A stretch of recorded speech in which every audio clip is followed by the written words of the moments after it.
Hello, Bridge, and happy Easter to you.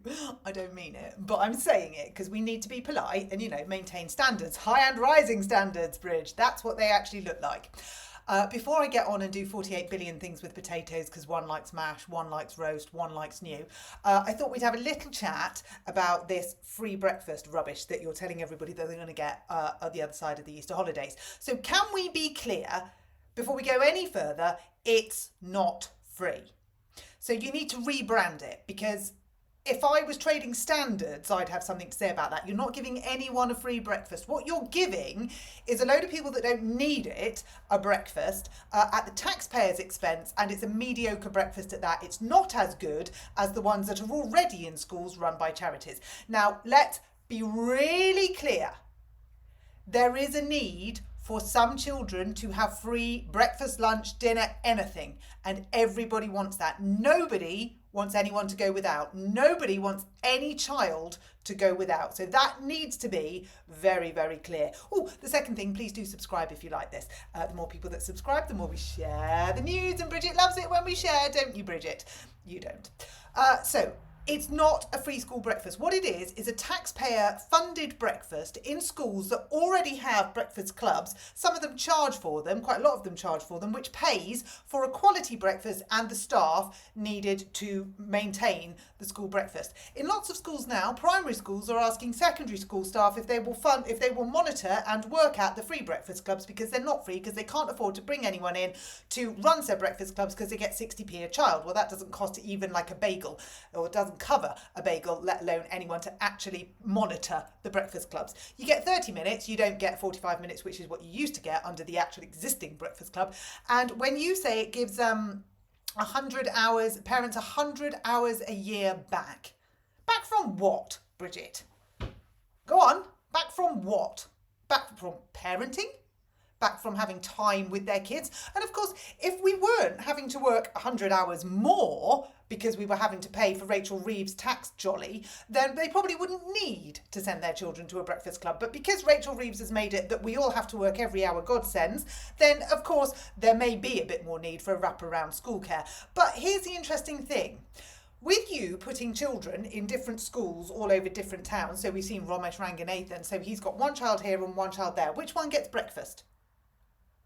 You can't be both, can it? So only one of his kids is going to get breakfast, but you've paid for both of them to get breakfast. But actually probably neither of them need it, but you've diverted money to a breakfast club that nobody needs and can't access. So how is this helping those that need it the most? And if we have a look at the way that you spend your money, Bridge, so we've done 90 million on a social media campaign. That's a lot of breakfast for kids that really need it. That's a lot of free school meals for kids that really need it. That's a lot of bespoke support for children that actually really need it. You say 1/5 of parents struggle with the cost of sending their children to school. That means 80% of parents don't struggle with the cost of sending their children to school. So why aren't we diverting the funds into that 1/5? And instead of giving the 80% that don't need help for breakfast, why don't we make sure that the 20% that do actually get quality help? Why don't we give them as much as we humanly can? Why don't we make the school meals and the breakfasts really nutritious? Why don't we give them all the wraparound support that they can possibly have, instead of giving 80% of kids that don't need it a bagel and a cereal bar? Now, it doesn't take a genius to work out that it's not free breakfast. We are not giving parents 100 hours back. We're giving them, because there's 190 school days, about 57 hours. But what if, here's a really weird one for you, Bridget, what if we stopped making parents work their fingers to the bone so they could be parents?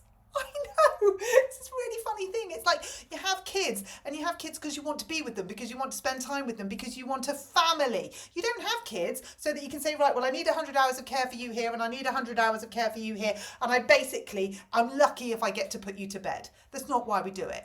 It's no wonder the birth rate is declining. I mean, why would you sign up for that? Where is the incentive? You can go through, particularly for women, all the pain and agony of labour and birth and those sleepless nights, and then let's hand it over to the state. No, it just doesn't make sense, and you've got to stop the headline lies, because you're not giving free breakfasts. It feels like you think you're reinventing the wheel. There are breakfast clubs at most schools. They're already in existence and they already work, and people are paying for them.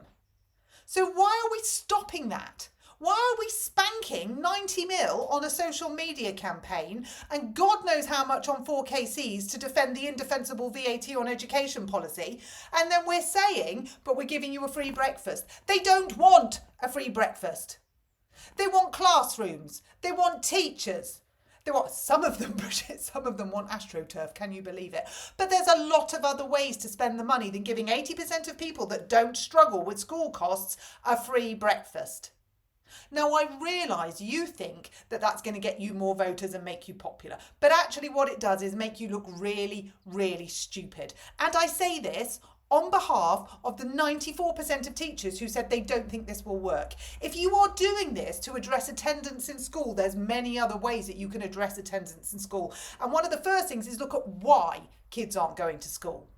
Do you think it's mainly because there are some children that don't fit the mainstream mould, so they find going to school almost trauma-inducing? For some children, it's not almost trauma-inducing, it is trauma-inducing. Let's have a look at all of the other aspects that come together to stop a child going to school. It's not all breakfast. But I repeat, for those who need it, give it to them. More than give it to them. Stop spending your money on stupid social media campaigns and giving 80% of kids that don't need breakfast a breakfast. And I bet you, if you ask their parents and the teachers, they would all agree. None of us would want to take anything away from a child that desperately needed it. None of us. Maybe you would. Actually, you want to take private education away from children that desperately need it, and you want to take the quality of education for state away from kids that desperately need it. But those of us on the actual real world, we don't want to take anything away from a child that desperately needs it. So you need to have a rethink about free breakfasts. We need to get rid of the free bit because we know it's not free, and we need to talk about how it's a taxpayer-funded breakfast for kids that don't need it. And then we need to look at the kids that do need your support and work out how you can do that. Now, I've given you many, many ideas. Go through all the old videos. I mean, literally, if it rains this afternoon, that's something for you to do. When the weather gets a bit rubbish, you go through all the old videos. You will find lots and lots of ideas about how we can help support the most vulnerable and those that need help the most. Because that should be the key.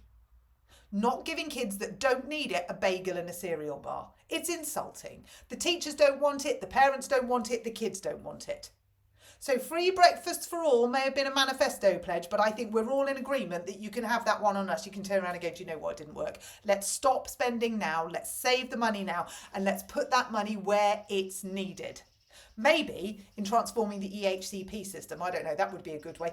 Maybe into private nurseries, maybe fund them for actually doing the job that you're handing out free hours. You've got this thing with free, haven't you, Bridget? You don't understand that somebody pays for it. So in the nursery's case, the nurseries pay for it because you're giving them, in the same way that you're giving breakfast 60p, when we know it costs way more than 60p. Schools are being underfunded to the tune of £250 million. Nothing is for free, my love. I hate to break it to you.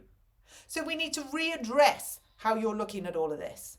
Your free breakfasts, your free nursery hours, it's not working. And whilst we're on it, did you have a little think about what you're doing to women?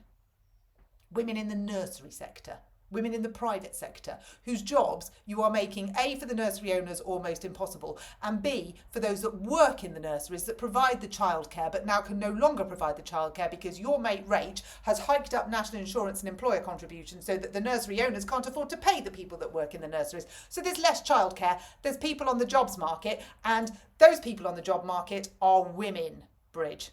You may not have thought about that, but we did.